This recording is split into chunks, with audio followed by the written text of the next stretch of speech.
नमस्कार, आप देख रहे हैं डॉक्टर साहिब, आपके साथ मैं हूं मुस्कान। दर्शकों, आज के इस एपिसोड में हम बात करेंगे और ये जानेंगे जो भी डायबिटीज़ के मरीज़ हैं, उन्हें बरसात में क्यों बच के रहना चाहिए। आज हम इसी बारे में तमाम जानकारी लेंगे और इसी बारे में बातचीत करने के लिए आज हमारे साथ मौजूद है बिहार के जाने-माने endocrinologist doctor Angad Kumar sir. नमस्कार, बहुत-बहुत स्वागत है आपका।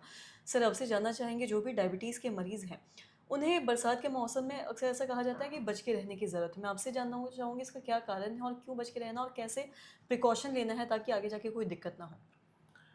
चूँकि बरसात का मौसम ऐसा है जब संक्रमण होने का रिस्क बहुत हाई रहता है नॉर्मल लोगों में भी। हम लोग देखते हैं कि नॉर्मल लोगों में बरसात जैसे ही शुरू होती है डायरिया होने के चांसेस बढ़ जाते हैं। बाहर खाने पे तुरंत से हम लोग को डिहाइड्रेशन डायरिया हो जाती है। चूँकि डायबिटीज़ के मरीज़ लोग का इम्यूनिटी पहले से लो होता है, डायरिया होने का, ये इन्फेक्शन होने का रिस्क काफ़ी ज़्यादा बढ़ जाता है। उसके अलावा चूँकि बरसात की वजह से फिजिकल इनएक्टिविटी हो जाती है, लोग जो बाहर घूमने जाते हैं वो बाहर नहीं घूम पाते हैं। ऐसे मरीजों में शुगर कंट्रोल काफ़ी ख़राब होने लगते हैं और आदमी घर पे रहता है, खाना ज़्यादा खाता है, तो शुगर कंट्रोल और ख़राब होने लगता है। इसके अलावा डायबिटीज़ के मरीजों में ख़ासकर जिनको डायबिटिक न्यूरोपैथी है, डायबिटीज़ के ऐसे मरीजों में बरसात के मौसम में फंगल इन्फेक्शन होने का, पाँव का इन्फेक्शन होने का रिस्क बहुत हाई हो जाता है। जी। और साथ ही डायबिटीज़ की अगर हम बात करें तो मौसम की अगर हम बात करें तो अक्सर ऐसा लोगों को लगता है कि मौसम से कोई फ़र्क नहीं पड़ता मतलब डायबिटिक के पेशेंट को। लेकिन मैं आपसे साथ में ये भी जानना चाहूँगी कि जैसा कि आपने बताया कि वो अक्सर घर में ऐसे रहते हैं, इस वज़ह से वो कुछ भी खाते हैं।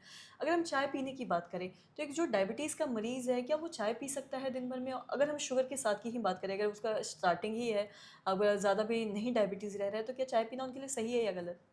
अ, कोशिश करनी चाहिए डायबिटीज़ के मरीजों को, अगर मरीज को डायबिटीज़ है तो चाय का क्वांटिटी को कम कर सकें।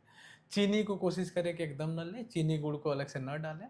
चूँकि चाय में भी अपनी कैलोरी होती है, अगर 50 एमएल तक हम लोग चाय लेते हैं तो 100 किलो कैलोरी, 100 से 150 किलो कैलोरी उसमें हो सकता है। डिपेंडिंग अपॉन आप दूध कितना डाल रहे हैं उस पे कैलोरी 100 से 150 किलो कैलोरी हो सकता है। तो जब हम कैलोरी कैलकुलेट करते हैं तो इसमें इस कैलोरी को लेना है, क्योंकि डायबिटिक मरीज को अमूमन हम बोलते हैं कि 1600 से 1800 किलो कैलोरी खाना है। तो मान के चलते कि एक मरीज ऐसा है जो दिन में 4 बार चाय पीता है, तो 600 किलो कैलोरी तो चाय से ही ले रहा है। हुँ। तो कोशिश करनी चाहिए कि जितनी कम चाय पिएँ, मैक्सिमम हम लोग अलाउ करते हैं 1 से 2 बार चाय पीने के लिए हम लोग बोलते हैं, और कोशिश करते हैं नींबू चाय लें या फीकी चाय लें।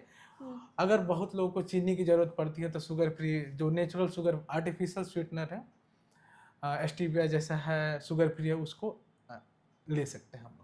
जी। और साथ ही सर आज देख रहे हैं कि मार्केट में बहुत सारे ऐसे भी टैबलेट आ गए हैं शुगर फ्री टैबलेट जो ऐसा सलाह दिया जाता है कि आप चाय में डाल के पी सकते हैं। क्या ये लेना सही होगा या गलत है? इसके बारे में आपसे जानना चाहेंगे। कोशिश करनी चाहिए, मेरी सलाह होती है कि कोशिश करें कि आर्टिफिशियल स्वीटनर से इन सब चीज़ों से बचा जाए। क्योंकि अभी ये मार्केट में नहीं है, अभी भी लॉन्ग टर्म स्टडी इन पे नहीं है। शुरुआती कुछ आर्टिफिशियल स्वीटनर से ऐसा पाया गया कि कुछ तरह के खास कैंसर बढ़ने का रिस्क पाया गया।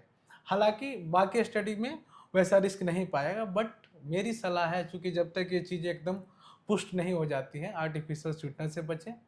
कोशिश करें कि फीकी चाय पिएँ।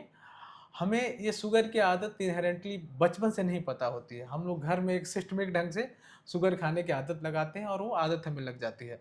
हुँ। एक बार अगर हम चाय से शुगर को हटा लें, तो कुछ समय बाद सिर्फ़ और 1 महीने 2 महीने बाद फिर हमें वो फीकी चाय ही ज़्यादा अच्छी लगने लगती है।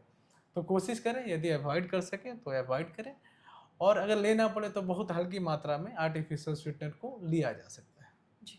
सर बहुत-बहुत शुक्रिया तमाम जानकारी देने के लिए। तो आशा करते हैं दर्शकों की जो तमाम जानकारी है आपके लाभदायक रही। तो आज के इस वीडियो में इतना ही। अगर आपने अब तक चैनल को सब्सक्राइब नहीं किया तो तुरंत कर लें, साथ ही हमारे फेसबुक पेज को लाइक करें। वीडियो देखने के लिए आपका धन्यवाद। हो गया?